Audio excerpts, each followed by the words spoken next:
after they've already been ill, and then that starts to become the blame thing. So it's a complicated thing, but any person that is asked to take a year's worth of IV antibiotics is not going to get well unless we do something to offset that. So don't forget that any medication, even if it's necessary, has a side effect. It has an effect and it has a side effect. And somehow this whole theory that if you take a medication and you don't tolerate it, so for instance, you get diarrhea, that you just wait and the diarrhea will go away because whatever. But that the culture that we live in, the medical model that we have is so rigid and so uncreative these days that you'll see people and they'll say like, well, they're going to give me just one more antibiotic and that's going to be the thing, because this idea of cause and effect is so ingrained in us. And so you have this bug, and this poor bug becomes, not the poor bug, but we just launch things at it one after another as though fixing the bug is going to fix everything. As complicated as your life gets on the day that you wake up and there's no way you can keep up with the schedule, and then there's going to be something that happens. The roof is going to leak, or somebody's going to get, a bad accident, or the kid needs something at school or is throwing up or something. And so that there's always a whole bunch of things that go on, and that if your system is so stressed that one thing will ruin everything. And so really this Lyme picture to me is initiated a lot by these treatments that we do without anybody having understanding that if you need antibiotics, there's a lot of things you can do to detox the system and rebuild it along the way. So that's one thing. And the other thing I feel like is really important is this whole notion of chronic illness.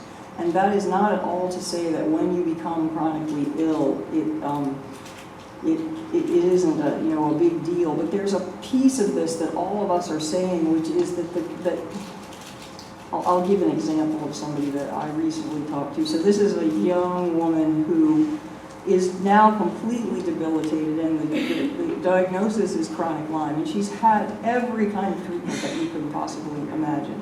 But one of the things that happened was that the family moved to a different state so that she could attend a very high-level integrated medicine clinic, and yes, that's what it was, during which time she spent 6 hours a day doing therapies, mostly IVs and that sort of thing.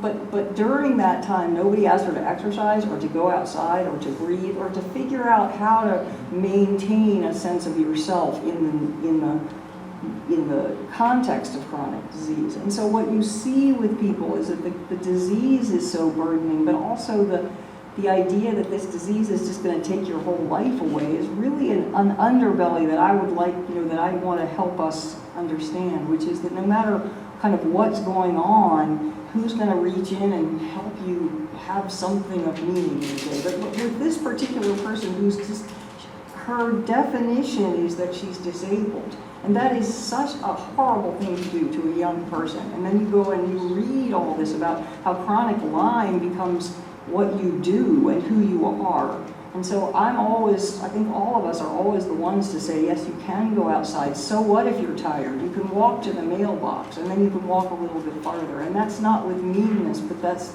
this whole business of these debilitating chronic illnesses.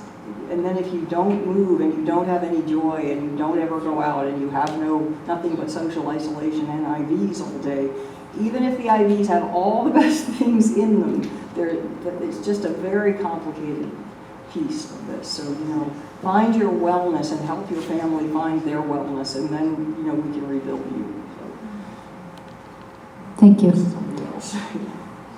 Being mindful of the time, we're about at 7:30. I wanted to leave at least 30 minutes for questions.